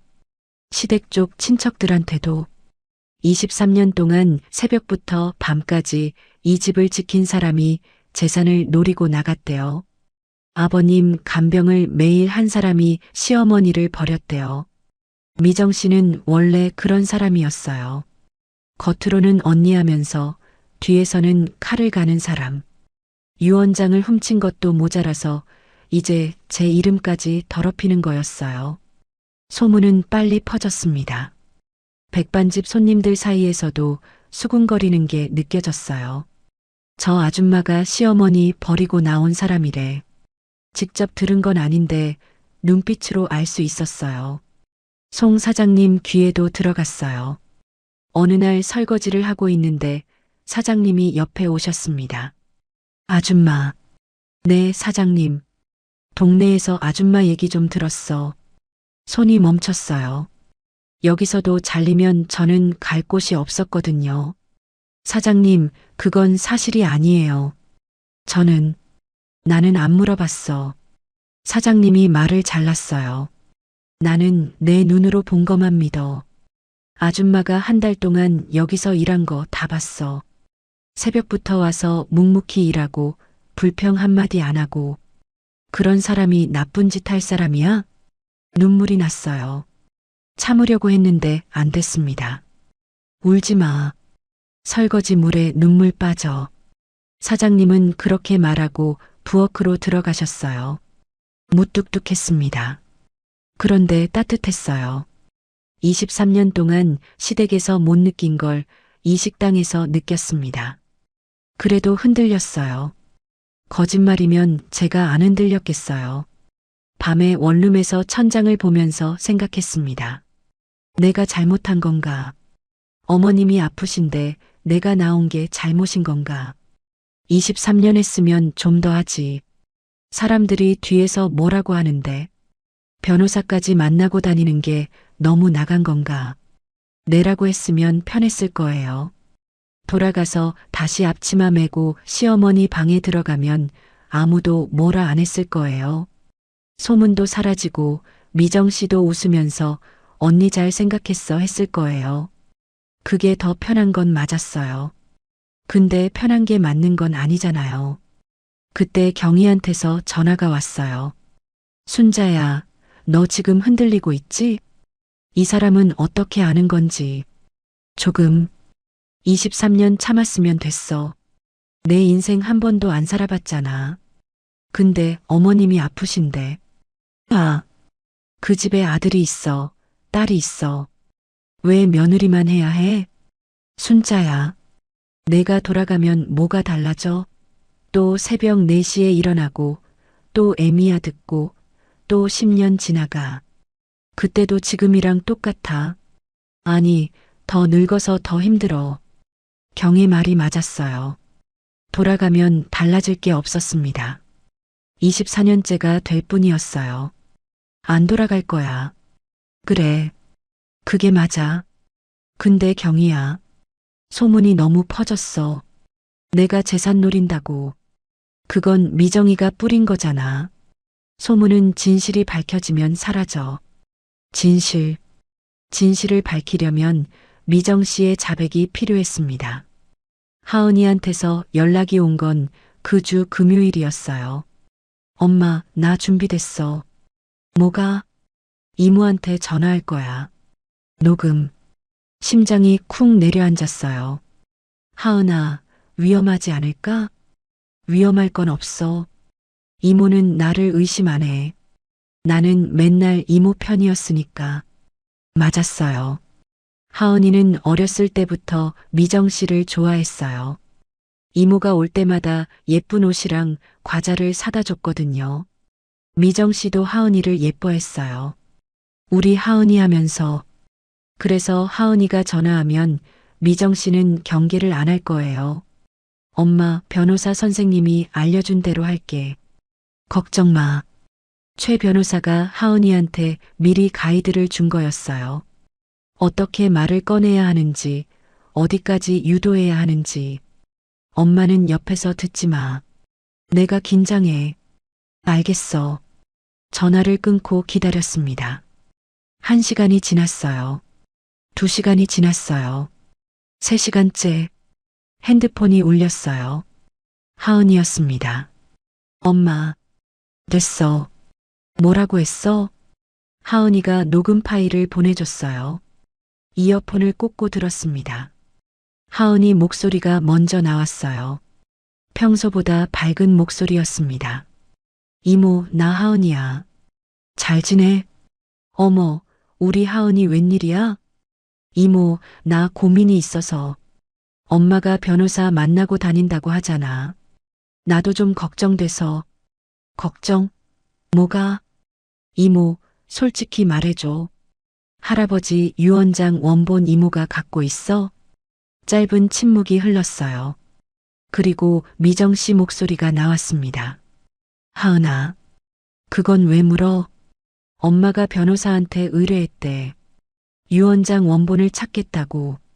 나도 좀 알아야 대처하잖아. 하은이가 잘했어요.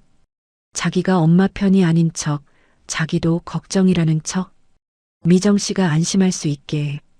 하은아, 솔직히 말할게. 미정 씨 목소리가 낮아졌어요. 그 유언장은 아버지가 정신이 흐릿하셨을 때 쓴 거야. 위암 말기에 약을 많이 드셨잖아. 판단력이 흐려진 상태에서 쓴 거라고. 그래서 이모가 가져온 거야? 응. 법무사 사무실에 맡겨져 있길래 아버지 심부름이라고 하고 내가 가져왔어. 지금 그거 어디 있어? 그건 내가 치워놨어. 걱정 마. 그 유언장은 효력 없어. 아버지가 온전한 정신으로 쓴 게 아니니까. 치웠다는 게 무슨 뜻이야? 이모, 버린 거야? 없앤 거야. 신경 쓰지 마. 없앴다. 미정 씨가 직접 말했어요. 아버님이 저한테 남기려고 떨리는 손으로 쓰신 유언장을.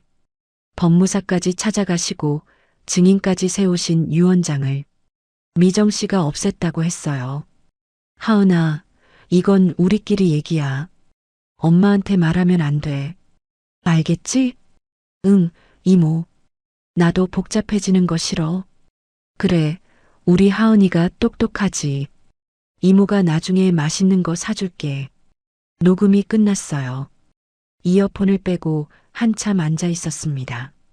아버님의 마지막 마음을 없앴다고 하는 미정 씨의 목소리가 귓속에서 맴돌았어요.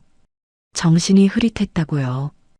위암 말기에 약을 많이 드셨으니까 판단력이 없었다고요. 거짓말이었어요. 아버님은 유언장을 쓰신 2년 전에는 아직 초기셨어요. 걸어서 법무사 사무실에 가셨어요. 장할아버지를 데리고 가셨어요. 증인 서명까지 받으셨어요. 흐릿한 사람이 그렇게 할 수 있어요? 분노가 아니었어요. 분노는 이미 지나갔어요. 확신이었습니다. 이건 내가 해야 하는 일이구나. 아버님이 남기신 마음을 되찾는 건 내가 해야 하는 일이구나. 하은이한테 전화를 했어요. 하은아, 고마워. 엄마, 나 손 떨렸어. 다 들었어. 잘했어. 이모가 진짜 그런 사람이었구나. 하은이 목소리가 떨렸어요. 이 아이도 상처받은 거예요. 좋아했던 이모가 할아버지의 유언장을 없앤 사람이었다는 게. 하은아, 다 끝나면 밥 사줄게. 엄마가 맛있는 거 해줄게. 엄마 밥이면 뭐든 맛있어. 울 뻔했어요. 참았습니다. 이제 울 때가 아니었거든요. 최 변호사한테 녹음 파일을 보냈어요. 답장이 바로 왔습니다.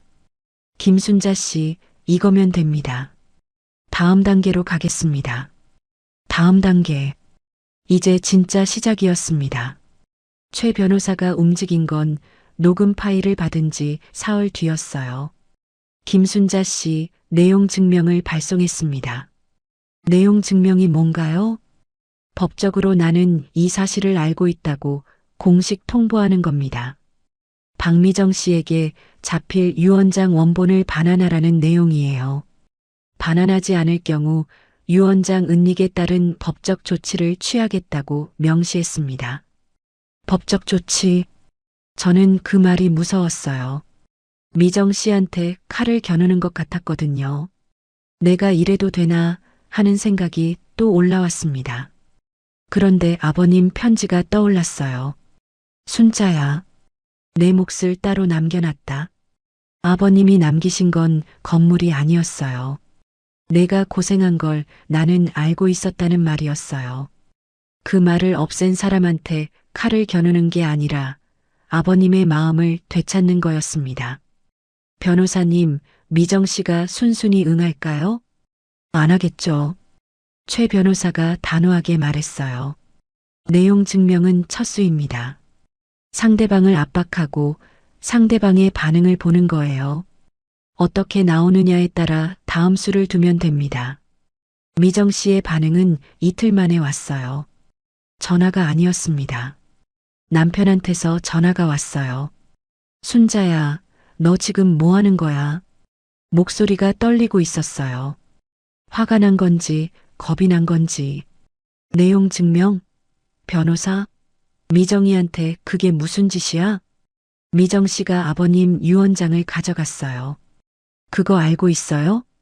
유언장이 뭐 어쨌다고. 아버지 유언장은 공증받은 거 하나야. 자필 유언장이 따로 있었어요. 아버님이 저한테 건물을 남기려고 쓰신 거예요. 미정 씨가 법무사 사무실에서 가져가서 없앴어요. 전화기 너머로 침묵이 흘렀어요. 그게 사실이야?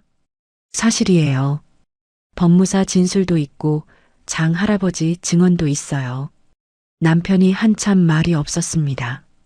그리고 말했어요. 미정이한테 물어볼게. 물어봐도 인정 안 할 거예요. 야, 미정이가 그런 애가 아니야. 또 그랬어요. 23년 동안 한 번도 제 편을 든 적이 없는 사람이었습니다. 미정 씨가 아니야라고 하면 그게 진실이 되는 사람이었어요. 그러면 다 같이 만나요. 증거 앞에서 뭐 변호사님이랑 같이 갈 테니까 어머님 댁에서 만나요. 나, 당신, 어머님, 미정 씨 다 같이. 남편이 대답을 못했어요. 이런 순자를 본 적이 없었으니까요. 23년 동안 내만 하던 순자가 만나자고 했으니까요. 생각해 볼게. 생각할 것 없어요. 다음 주 토요일 어머님 댁에서요. 제가 날짜까지 정했습니다. 예전에 저는 상상도 못할 일이었어요. 전화를 끊고 손이 떨렸어요. 떨렸지만 후회는 안 했습니다. 토요일, 시댁 앞에 선 건 집을 나온 지 2달 반 만이었어요. 아파트 현관 비밀번호는 바뀌지 않았습니다. 23년 동안 제가 설정한 번호 그대로였어요. 이 집 사람들은 비밀번호를 바꿀 생각도 안 했던 거예요. 원래 그런 건 며느리가 하는 거였으니까. 최 변호사가 옆에 있었어요. 검은 정장의 서류 가방. 하은이도 왔습니다. 크림색 코트를 입고 제 옆에 섰어요. 현관문을 열고 들어갔습니다. 거실에 시어머니가 앉아 계셨어요. 2달 반 만에 뵙는 시어머니는 수척해지셨더라고요. 입술이 말라 있었어요. 남편이 소파에 앉아 있었습니다. 불안한 표정이었어요. 미정 씨가 맞은편에 앉아 있었어요. 서울에서 올라온 거였습니다. 역시 잘 차려입었어요. 베이지색 캐시미어 코트에 진주 귀걸이. 그런데 표정이 달랐어요. 웃고 있었지만 눈이 웃지 않았습니다. 언니 오랜만이다. 어머 변호사님까지? 뭐 이렇게 거창하게. 웃으면서 말했어요. 항상 그랬습니다. 이 사람은 위험할수록 웃는 사람이었어요. 다 앉으시죠. 최 변호사가 말했어요. 거실 테이블에 둘러앉았습니다. 시어머니가 저를 봤어요. 애미야, 이게 뭐 하는 거야? 어머님, 아버님 유 원장에 대해 말씀드릴 게 있습니다. 유 원장은 이미 다 끝난 거 아니야? 끝나지 않았습니다. 최 변호사가 서류 가방에서 봉투를 꺼냈어요. 테이블 위에 하나씩 올려놓았습니다. 첫 번째, 흰 편지와 누런 봉투. 고인 박용식 님이 자필로 작성한 편지와 유 원장 초안입니다. 며느리 김순자 씨에게 서초구 상가 건물 한 채를 유증한다는 내용이 담겨 있습니다. 시어머니 눈이 커졌어요. 남편이 몸을 앞으로 기울였습니다. 미정 씨는 표정이 안 변했어요. 커피잔을 들고 있었습니다. 두 번째, 서류 한 장. 서초동 한길법무사사무소 이 법무사의 진술서입니다. 고인이 2년 전 자필 유 원장 원본을 보관 의뢰하셨으며 고인 사망 6개월 전에 따님 박미정 씨가 아버지 심부름이라며 원본을 회수해 갔다는 내용입니다. 미정 씨의 커피잔이 멈췄어요. 입술에 닿기 직전에. 세 번째, 또 한 장. 고인의 오랜 친구 장복만님의 증언서입니다.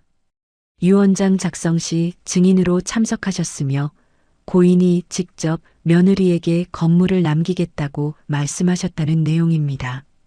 미정 씨가 커피잔을 내려놓았어요. 소리가 났습니다. 잔이 접시에 부딪히는 소리. 손이 떨린 거예요. 그래도 웃었어요. 변호사님, 그건 아버지가 정신이 안 좋으셨을 때 쓴 거예요. 위암 말기셨잖아요. 약 때문에 판단력이. 네 번째, 최 변호사가 미정 씨 말을 잘랐어요. 핸드폰을 테이블 위에 올려놓았습니다. 재생 버튼을 눌렀어요. 하은이 목소리가 나왔습니다. 이모, 솔직히 말해줘. 할아버지 유언장 원본 이모가 갖고 있어? 미정 씨 얼굴이 하얗게 됐어요.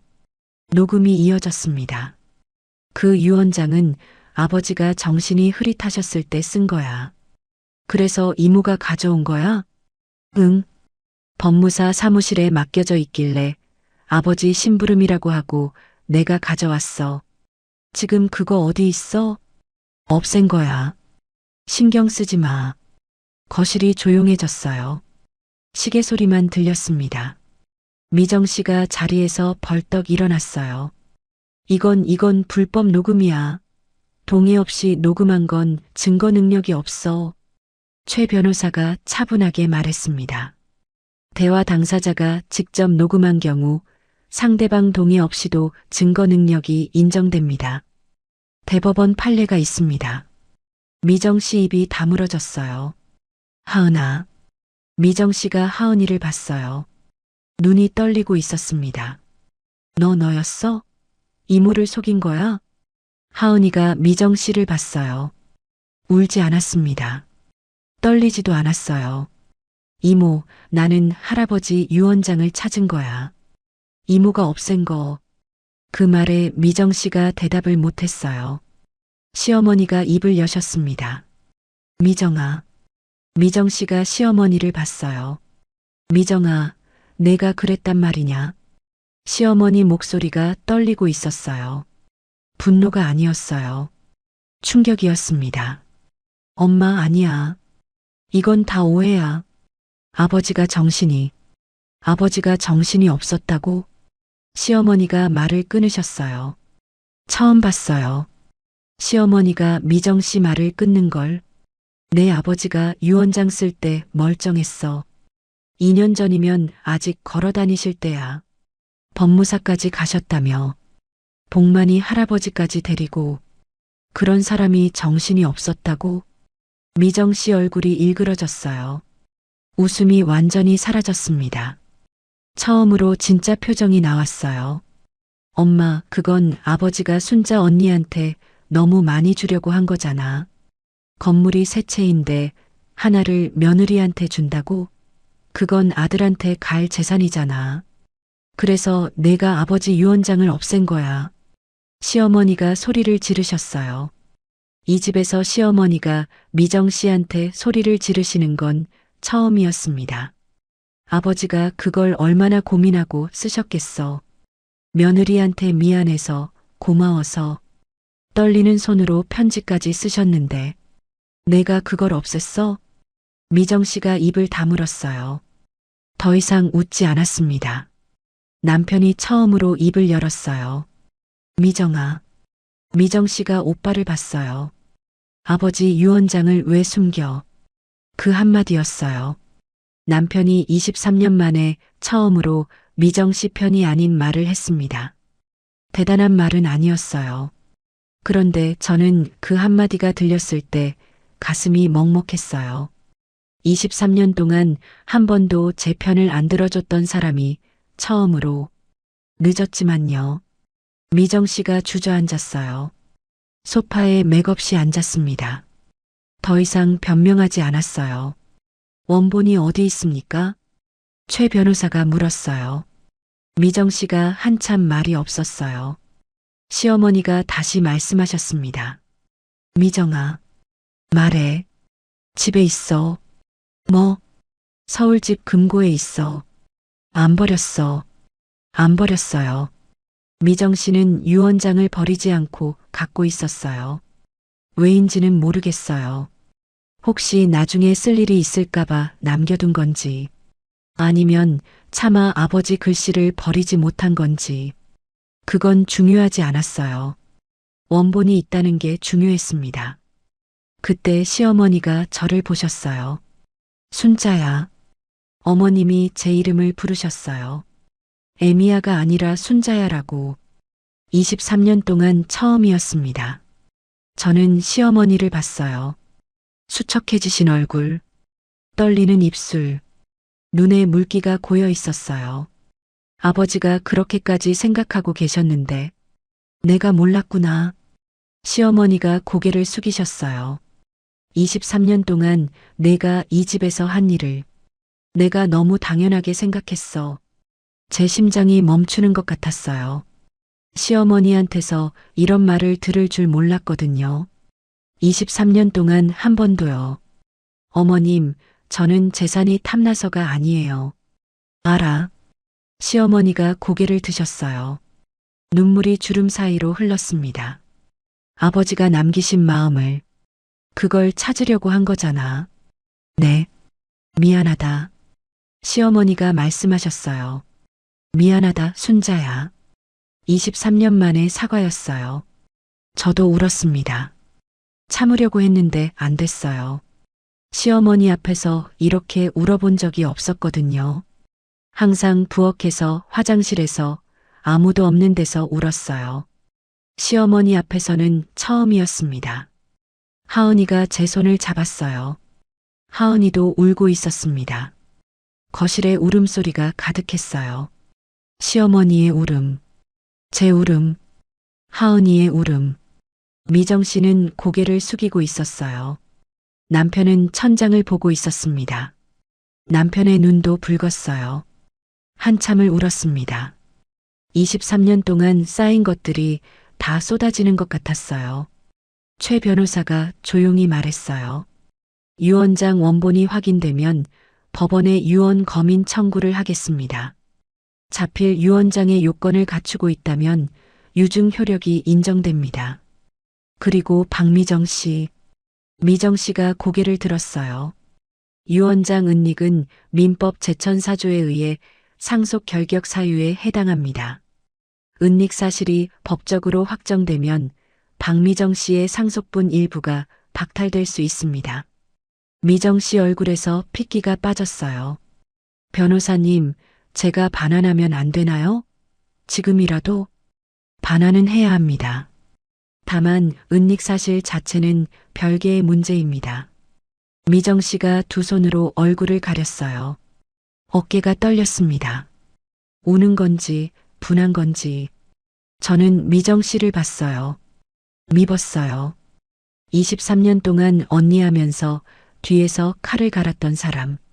아버님의 마지막 마음을 없애려고 했던 사람. 제 이름에 먹칠을 한 사람.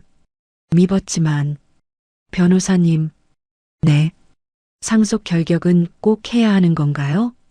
최 변호사가 저를 봤어요. 하은이도 저를 봤어요. 눈이 엄마 왜? 라고 묻고 있었습니다. 유언장 원본을 돌려받고 유증이 인정되면 그것만으로 충분합니다.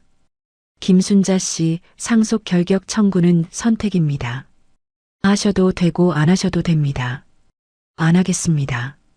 미정 씨가 손을 내리고 저를 봤어요. 눈이 붉었습니다. 대신 하나만 하겠습니다. 뭔데요? 소문. 미정 씨가 뿌린 소문을 걷어주세요. 제가 재산 노리고 나갔다는 거, 시어머니 버렸다는 거, 다 걷어주세요. 미정 씨가 한참 저를 봤어요. 알겠어. 그게 제가 받고 싶었던 전부였어요. 건물이 아니었어요. 아버님이 남기신 마음, 그리고 제 이름, 그 두 가지를 돌려받으면 됐습니다. 유언장 원본은 그 주에 돌아왔어요. 미정 씨가 서울집 금고에서 꺼내서 최 변호사한테 직접 전달했습니다. 갈색 가죽 서류 봉투에 들어 있었어요. 봉투 겉면에 아버님 글씨로 순자에게라고 적혀 있었습니다. 저는 그 봉투를 받아들고 한참 서 있었어요. 순자에게 아버님이 제 이름을 쓰셨어요. 떨리는 손으로 봉투를 열었습니다. 원본은 원고지가 아니라 하얀 편지지에 볼펜으로 쓰셨어요. 글씨가 삐뚤삐뚤했지만 또렷했어요. 한자 한자 힘을 주어 쓰신 게 느껴졌습니다. 유언장, 본인 박용식 주민등록번호 -은 다음과 같이 유언한다. 서울특별시 서초구 동번지 상가 건물 한 채를 며느리 김순자 주민등록번호 -에게 유증한다. 이는 23년간의 헌신과 희생에 대한 본인의 감사와 미안함의 표시이다. 20xx년 X월 X일 서울특별시 서초구 동번지 박용식 서명인 날짜, 주소, 성명, 서명, 날인 자필 유언장의 요건이 전부 갖춰져 있었어요. 최 변호사가 말했습니다. 완벽합니다. 법원에 유언 검인 청구를 하겠습니다. 유언 검인. 법원이 이 유언장이 진짜인지 확인하는 절차라고 했어요. 시간이 좀 걸린다고 했습니다. 기다렸어요. 기다리는 동안 저는 백반집에서 계속 일했습니다. 검인 결과가 나온 건 석 달 뒤였어요. 최 변호사한테서 전화가 왔습니다. 김순자 씨 축하합니다. 심장이 멈추는 줄 알았어요. 유언 검인이 완료됐습니다. 자필 유언장의 요건을 모두 충족했고 필적 감정 결과도 고인의 친필로 확인됐습니다. 유증 효력이 인정됩니다. 그러면 서초구 상가 건물 한 채가 김순자 씨 명의로 이전됩니다. 전화기를 잡고 있는 손이 떨렸어요. 백반집 뒷마당에서 전화를 받고 있었거든요. 점심 설거지를 하다가 나온 거였어요. 앞치마를 하고 고무장갑을 끼고 그 차림으로 건물을 받았습니다. 웃음이 나왔어요. 그리고 울었어요. 웃으면서 울었습니다. 아버님, 아버님이 남기신 마음이 돌아왔어요. 23년의 값어치가 간병이 아니라 감사였다는 걸 아버님은 알고 계셨어요. 변호사님, 감사합니다. 저한테 감사하지 마시고 아버님한테 하세요. 최 변호사도 웃고 있었어요. 그런데 저는 그 건물에서 살지 않았어요. 임대 수입을 받지도 않았어요. 아직은요. 그 건물 1층에 작은 가게가 하나 비어 있었거든요. 전에 분식집이었다가 폐업한 자리였어요. 저는 그 자리를 봤을 때 알았어요. 여기다. 여기서 시작하면 되겠다. 송 사장님한테 말씀드렸어요. 사장님, 저 그만둬야 할 것 같아요. 사장님이 저를 봤어요. 한참을. 식당 차리게? 네. 어디서? 서초동에 자리가 하나 있어요. 사장님이 고개를 끄덕였어요. 잘해. 그게 전부였어요. 이 사람은 원래 말이 짧았습니다. 그런데 그 잘해 두 글자에 6개월간의 모든 게 담겨 있었어요. 제가 고개를 숙였습니다. 사장님, 감사했습니다. 여기서 많이 배웠어요. 배운 거 없어? 아줌마가 원래 잘한 거야. 여기서 알게 된 거지. 목이 메었어요. 된장찌개에 들깨가루 넣는 거 잊지 마. 네. 안 잊을게요. 가게를 열기까지 2달이 걸렸어요. 인테리어는 최소한으로 했습니다. 돈이 많지 않았거든요. 하은이가 주말마다 와서 도와줬어요. 벽을 칠하고 간판을 달고 식탁을 놓고 경희도 왔어요. 순자야, 여기 테이블 배치가 좀 그런데 이쪽으로 옮겨봐. 부동산 하는 사람은 역시 공간 감각이 달랐어요. 간판을 만들어야 했습니다. 엄마, 식당 이름 뭘로 할 거야? 하은이가 물었어요. 저는 이미 정해뒀어요. 집을 나온 날부터요. 순자네. 하은이가 웃었어요. 순자네. 좋다. 간판을 달았습니다. 흰 바탕에 갈색 글씨. 순자네 백반. 간판이 올라가는 걸 아래에서 올려다봤어요. 제 이름이었습니다. 54년 만에 처음으로 제 이름이 걸린 거였어요. 이 집 저 집 며느리도 아니고 누구 엄마도 아니고 누구 아내도 아니고 김순자로서 세상에 서는 첫 번째 순간이었습니다. 눈물이 났어요. 또 울었습니다. 이때쯤 되면 눈물이 바닥날 법도 한데 안 마르더라고요. 경희가 옆에서 말했어요. 야, 개업도 안 했는데 벌써 울어? 시끄러. 둘이 웃었어요. 개업 첫날. 손님이 3명 왔어요. 경희, 하은이, 그리고 동네 할아버지 한 분. 된장찌개, 제육볶음, 계란말이, 반찬 5가지. 밥은 솥밥으로. 할아버지가 된장찌개를 한 숟갈 드시고 말씀하셨어요. 여기 된장찌개 맛있네. 가슴이 뛰었어요. 송 사장님 백반집에서 처음 이게 난내 들었을 때랑 똑같았어요. 감사합니다. 할아버지가 밥을 다 드시고 계산하셨어요. 7,000원. 첫 번째 매출이었습니다. 카운터 앞에 서서 7,000원짜리 영수증을 한참 봤어요. 제 식당의 첫 번째 영수증. 벽에 붙여놨습니다. 이혼은 조용히 끝났어요. 남편이 이혼 서류에 도장을 찍었습니다. 법원까지 갈 필요 없이 협의 이혼이었어요. 마지막으로 만난 날 남편이 말했어요. 미안했어. 저는 그 말을 듣고 한참 남편을 봤어요. 23년을 같이 산 사람이었습니다. 미운 사람이었어요. 한때는 좋아했던 사람이었어요. 나도 미안해요. 그게 마지막 대화였어요. 더 할 말은 없었습니다. 돌아서는데 남편이 뒤에서 말했어요.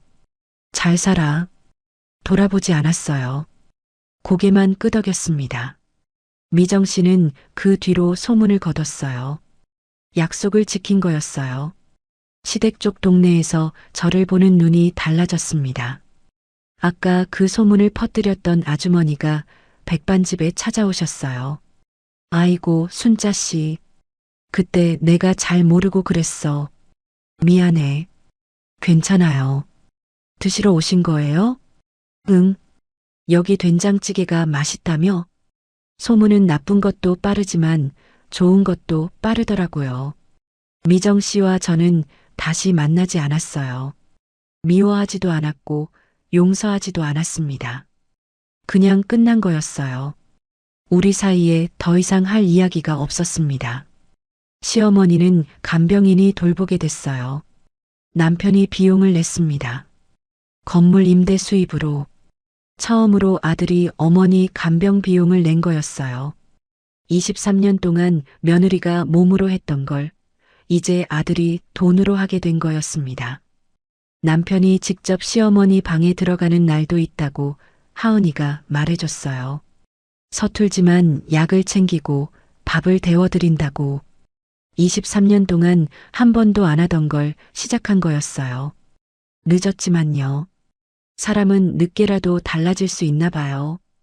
에필로그 3년 후. 순잔의 백반이 문을 연 지 3년이 됐어요. 단골 손님이 40명쯤 됩니다.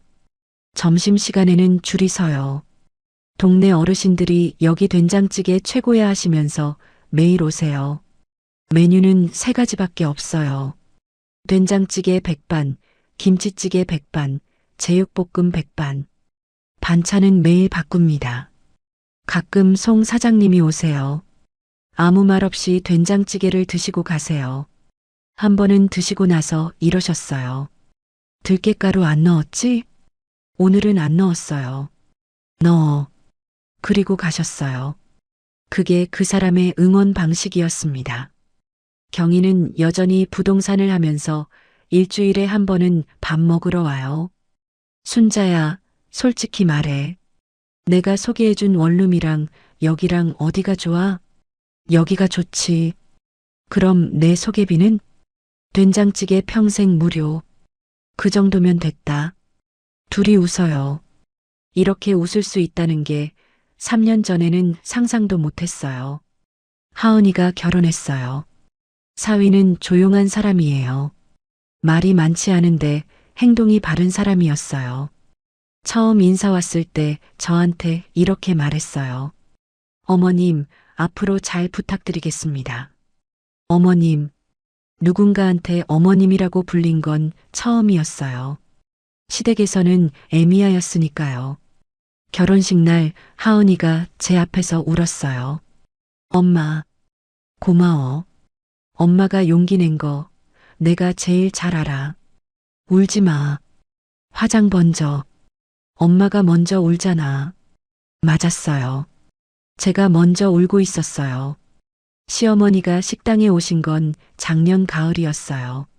문이 열리고 들어오시는 걸 봤을 때 저는 국자를 들고 있었습니다. 멈췄어요. 시어머니가 간병인 팔을 잡고 천천히 걸어오셨어요. 예전보다 많이 수척해지셨습니다. 허리도 더 굽으셨어요. 자리에 앉으시더니 메뉴판을 보셨어요. 그리고 말씀하셨습니다. 된장찌개. 저는 된장찌개를 끓였어요. 23년 동안 매일 끓였던 그 된장찌개요. 두부는 네모 반듯하게 썰었습니다. 습관이었어요. 상을 내갔어요. 시어머니 앞에 된장찌개를 놓았습니다. 시어머니가 한 숟갈 드셨어요. 천천히 씹으셨습니다. 맛있다. 제가 멈췄어요. 23년 동안 한 번도 들어보지 못한 말이었어요. 매일 아침 된장찌개를 끓이면서 한 번도요. 국이 짜, 국이 싱거워, 두부가 크다, 나물이 질겨. 그 말밖에 안 하셨던 분이 맛있다. 그 한마디를 하셨어요. 감사합니다, 어머님. 시어머니가 고개를 드셨어요. 눈에 물기가 있었습니다. 순자야. 네. 잘 살고 있구나. 그게 전부였어요. 더 말씀하지 않으셨어요. 된장찌개를 다 드시고 일어나셨습니다. 계산대 앞에서 지갑을 여시는데 제가 말했어요. 어머님, 오늘은 제가 낼게요. 시어머니가 저를 봤어요. 고개를 끄덕이셨습니다. 그리고 문을 나가셨어요. 유리문 너머로 시어머니의 뒷모습이 보였어요. 간병인 팔을 잡고 천천히 걸어가시는 뒷모습. 작아지셨어요. 23년 전 처음 시댁에 들어갔을 때 그렇게 크게 보이시던 분이 미워했어요. 23년 동안. 그런데 이상하게 그 뒷모습을 보면서 미움이 아닌 다른 게 올라왔어요. 뭐라고 해야 할지 모르겠어요. 안쓰러움이라고 하기엔 좀 다르고, 이해라고 하기엔 아직 이른 것 같고, 그냥 사람이었구나. 시어머니도 사람이었구나. 그 생각이 들었어요. 남편한테서 편지가 온 건 그 즈음이었어요. 손편지였어요. 남편이 글씨를 쓴 건 결혼할 때 혼인서약서 이후로 처음이었을 거예요. 순자에게 잘 지내고 있다니 다행이다. 식당이 잘 된다고 하은이한테 들었다. 미안하다. 23년 동안 내가 뭘 했는지 몰랐다. 내가 나간 뒤에야 알았다.